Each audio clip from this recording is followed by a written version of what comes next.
ఓం శ్రీ గురుభ్యో నమః. ఓం శ్రీమద్ ధన్వంతరియే నమః. మేము నల్గొండలోని పార్కుకు మా ఫ్యామిలీతో సరదాగా వచ్చాము.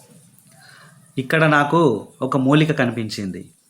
ఈ మూలిక పేరు పాండవ బత్తి అనేది ఒక అరుదైన ఔషధ గుణాలున్న నిత్యహరిత పొద మొక్క.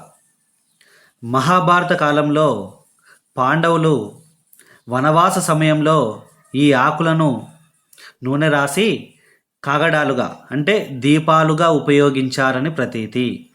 అందుకే దీనిని పాండవ బత్తి అని పేరు వచ్చింది. ఆయుర్వేదంలో ఈ మొక్కను చర్మ వ్యాధుల మీద ఉపయోగిస్తారు.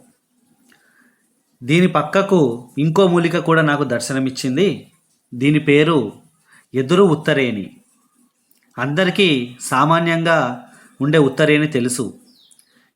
ఇది ఎదురు ఉత్తరేణి కొద్దిగా అరుదుగా దొరుకుతుంది.